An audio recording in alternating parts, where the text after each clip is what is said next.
আসসালামু আলাইকুম প্রিয় দর্শক, আশা করছি সকলেই ভালো আছেন। দর্শক, আমি রুবেল হোসেন আবারও আসলাম গুরুত্বপূর্ণ আপডেট নিউজ নিয়ে আপনাদের সাথে শেয়ার করব। দর্শক, প্রথমে জানিয়ে দেবো শিরোনাম।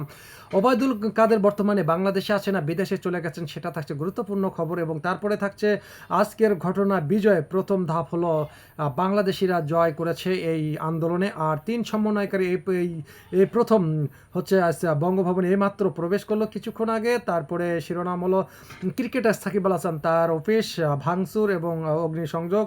তারপরে মাশরাফি তার বাসায় আগুন লাগিয়ে দেওয়া হয়েছে, সব কিছু ভাঙচুর করা হয়েছে।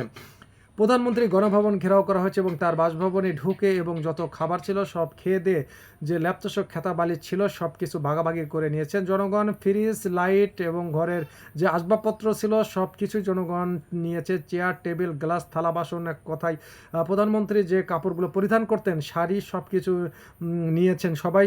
তারপরে বঙ্গভবনে মির্জা ফখরুল, জামায়াতের তারপরে আমির সহ অনেক নেতা কয়েকজন মিলে সেনাপ্রধানের সাথে বৈঠক হয়েছে এবং এই কে সরকার হবে এবং কাকে সরকার করা হবে, নির্বাচন কতদিন পর হবে, এই বিষয়গুলো নিয়ে আলোচনা করা হয়েছে। তারপরে ঢাকার রাজপথে জনগণের এক উৎসব এবং আন্দোলন চলছে।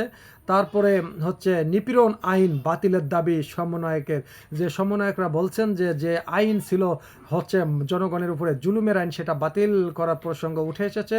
তারপরে এখানে আর অনেক জনতা এবং জনগণ দাবি করেছে প্রধানমন্ত্রী হচ্ছেন মোহাম্মদ ডক্টর ইউনূস, তাকে প্রধানমন্ত্রী বানাতে চাচ্ছেন, কেউ বা তত্ত্বাবধায়ক বানাতে চাচ্ছেন, বা একক জনের একক মত এখানে তারা মত প্রকাশ করেছেন। তারপরে যেটা হয়েছে স্বৈরাচারী, তারপরে খুনি হাসিনার পলায়ন, জামালপুর ছাত্র জনতার বিজয় উল্লাস পালন করছেন তারা। জাতির উদ্দেশ্যে বিশাল বড় একটা ভাষণ দিয়েছেন সেনাপ্রধান। আর পুলিশ গ্রেপ্তারের উদ্দেশ্যে উদ্বেগ জানিয়েছেন জনগণ, যে যে পুলিশগুলো হত্যা করেছে এই ৩০১ জন জনগণকে বা শিক্ষার্থীকে, তাদেরকে দ্রুত গ্রেপ্তার করার আদেশ দিয়েছেন হচ্ছে জনগণ। এবং দেশ ছেড়ে শেখ হাসিনা যখন পালিয়ে গেলেন এবং সেনাবাহিনীর সহযোগিতায় তিনি কিন্তু দেশ থেকে লন্ডনে গিয়েছে, দিল্লিতে গিয়েছেন। এখন দিল্লিতে আজকে থাকবেন এবং তার পরের দিনে লন্ডন যাওয়ার কথা। যুক্তরাষ্ট্রে আশ্রয় চেয়েছিলেন কিন্তু যুক্তরাষ্ট্র তাকে আশ্রয় দেননি এবং নাকচ করে দিয়েছে এবং তার মানব লঙ্ঘন করেছেন তিনি, এবং তার নামে আন্তর্জাতিক আদালতের মামলা রয়েছে এবং যে কোনো মুহূর্তে তিনি ফেসে যেতে পারে। দর্শক, সর্বশেষে আবারও ফিরে আসতেছে ওবায়দুল কাদেরের বিষয়টা নিয়ে।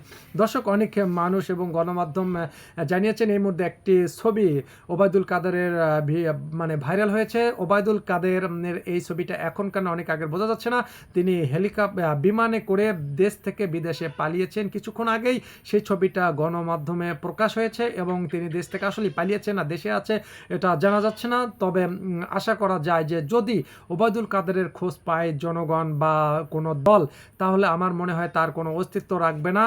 তিনি এই মুহূর্তে আমার মনে হয় দেশে নেই, দেশ থেকে বিদেশে পালিয়েছেন সপরিবারে। আর ওবায়দুল কাদেরের যে বাড়িঘর আছে তা এতক্ষণ তো ছিন্ন ভিন্ন করে হয়তো ফেলার কথা বা টুকরো টুকরো করার কথা।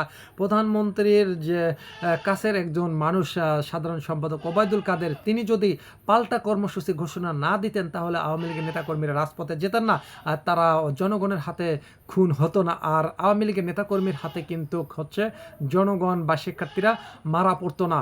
দর্শক, এখানে কিন্তু আওয়ামী লীগ নেতাকর্মী আর শিক্ষার্থীরা যখন একই যুগে একসঙ্গে, তা উভয় পক্ষে কিন্তু সংঘর্ষ হয়। আর এটা একটা কিন্তু প্ল্যানিং ছিল আওয়ামী লীগের হচ্ছে সাধারণ সম্পাদক ওবায়দুল কাদেরের। তিনি কিন্তু অনেক আগে থেকে ভালো একটা গেম খেলতে জানেন, আর এই আওয়ামী লীগের নেতা দিয়ে শিক্ষার্থীকে ধ্বংস করতে চেয়েছিলেন এবং নিজেই ধ্বংস হয়ে গেলেন। প্রধানমন্ত্রী যাওয়ার আগে আওয়ামী লীগের এমপি, মন্ত্রী এবং আওয়ামী লীগ যে পদটা আছে বা আওয়ামী লীগ নামের যে দলটা আছে তাকে একেবারে ধ্বংস করে রেখে গেলেন। দর্শক, একেবারে চূর্ণ বিচ্ছিন্ন করে রেখে গেলেন, তার কোনো অস্তিত্বই রেখে গেলেন না। দর্শক, আওয়ামী লীগ যে কতদিন টিকে থাকতো বা টিকে থাকবে এরকম কোনো আর অস্তিত্বই নেই।